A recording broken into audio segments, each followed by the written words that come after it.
राजेश जी, क्या कहीं ऐसा तो नहीं कि चाहे वो हिंदी उर्दू साहित्य एकेडमीज हों, चाहे वो भारत भवन हो, चाहे वो भोपाल मध्य प्रदेश के कलाकार हों, क्योंकि इनकी तादाद इतनी बड़ी नहीं है कि ये राजनेताओं पर असर डाल सकें, इसलिए इन्हें इग्नोर किया गया। इग्नोर करने के बहुत सारे कारण राजनीति में जो राजनीतिक दल जो भी सत्ता में होते हैं, उनकी खुद की जो दृष्टि है साहित्य या संस्कृति को लेकर, वो जब काम करने लगती है बहुत ज़्यादा, तब वो साहित्य और संस्कृति का कबाड़ा करते हैं। राजनीति ही सबसे ज़्यादा नष्ट करती है। और ये हुआ पिछले दिनों सारी जो साहित्यिक सांस्कृतिक संस्थाएं थीं मध्य प्रदेश में, जिनका कि बड़ा जलवा था और जिनका हिंदुस्तान भर में नाम था। भारत वो भवन, भारत भवन भी है। भारत भवन भी कुछ हद तक नष्ट हुआ है, पर वो क्योंकि ऑटोनॉमस यानी ट्रस्ट था, इसलिए वो थोड़ा बचा भी रहा। पर बहुत सारी एकेडमीज जो थीं वो लगभग नष्ट हो चुकी हैं।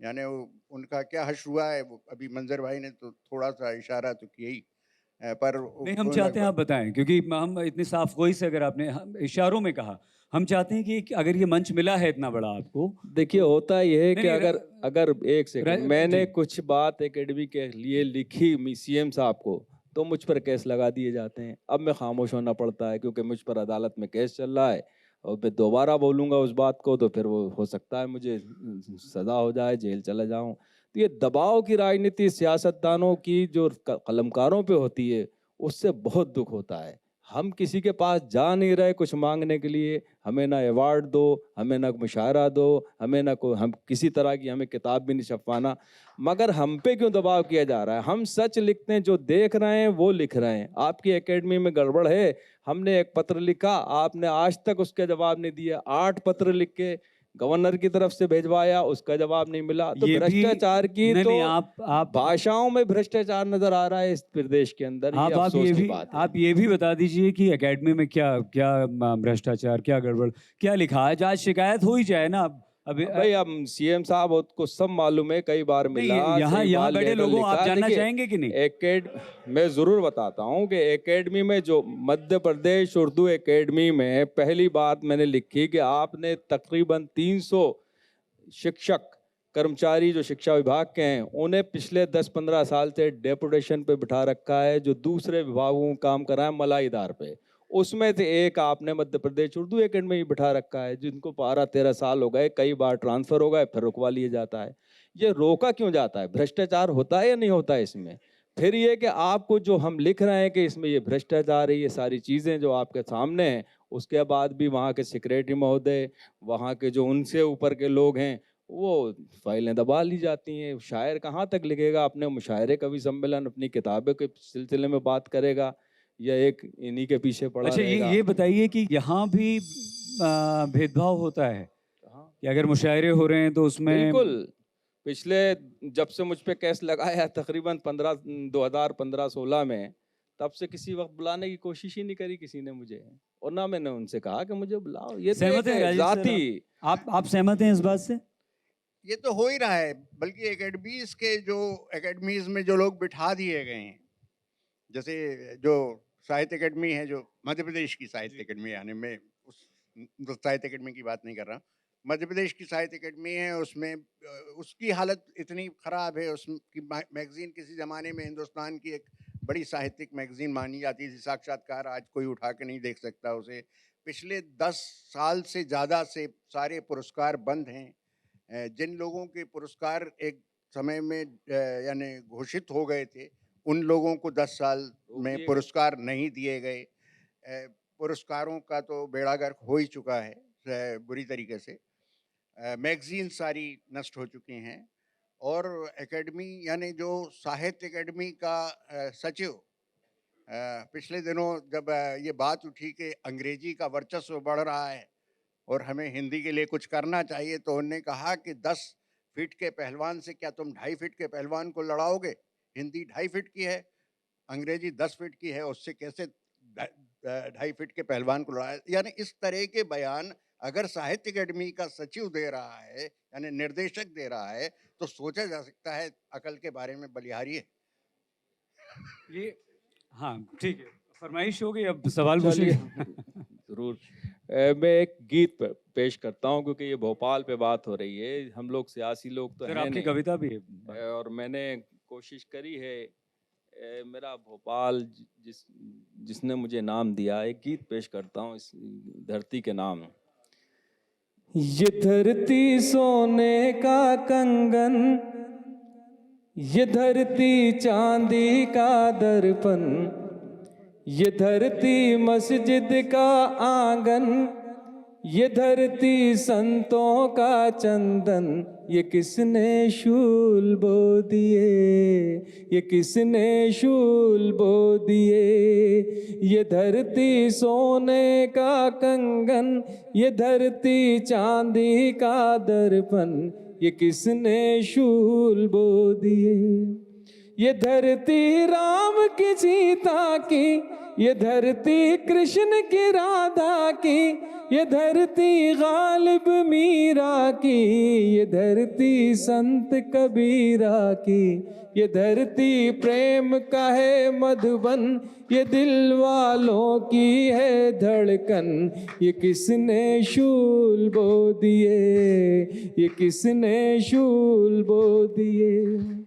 ये धरती गंगा सी पावन, ये धरती ख्वाजा का मस्कन, इसी धरती पर हजरत बल, ये धरती सीता का आंचल, ये धरती सबको दे जीवन, ये है सब धर्मों का गुलशन, ये किसने शूल बो दिए, ये किसने शूल बो दिए, ये किसने शूल बो दिए। बहुत खूब, बहुत खूब। और सुनेंगे राजेश सर की एक कविता के बाद। गली में एक कविता सुनाना चाह रहा हूं, उसका शीर्षक है इत्यादि। और ये सारे राजनीतिज्ञों के लिए है, वो किसी भी दल के हों, उन सब के लिए। Sir ji please. इस शीर्षक है इत्यादि। कुछ लोगों के नामों का उल्लेख किया गया था जिनके ओहदे थे, बाकी सब इत्यादि थे। कुछ लोगों के नामों का उल्लेख किया गया था जिनके ओहदे थे, बाकी सब इत्यादि थे। इत्यादि तादाद में हमेशा ही ज्यादा होते थे। इत्यादि भावताव करके सब्जी खरीदते थे और खाना वाना खाकर खास लोगों के भाषण सुनने जाते थे। इत्यादि हर गोष्ठी में उपस्थिति बढ़ाते थे। इत्यादि जुलूस में जाते थे, तख्तियां उठाते थे, नारे लगाते थे। इत्यादि लंबी लाइनों में लगकर मतदान करते थे। उन्हें लगातार ये भ्रम दिया गया था कि वे ही इस लोकतंत्र में सरकार बनाते हैं। इत्यादि हमेशा ही आंदोलनों में शामिल होते थे, इसलिए कभी कभी पुलिस की गोली से मार दिए जाते थे। जब वे पुलिस की गोली से मार दिए जाते थे तब उनके वो नाम भी हमें बताए जाते थे जो स्कूल में भर्ती करवाते समय रखे गए थे, या जिससे उनमें से कुछ पगार पाते थे। कुछ तो ऐसी दुर्घटना में भी इत्यादि ही रह जाते थे। इत्यादि यूं तो हर जोखिम से डरते थे।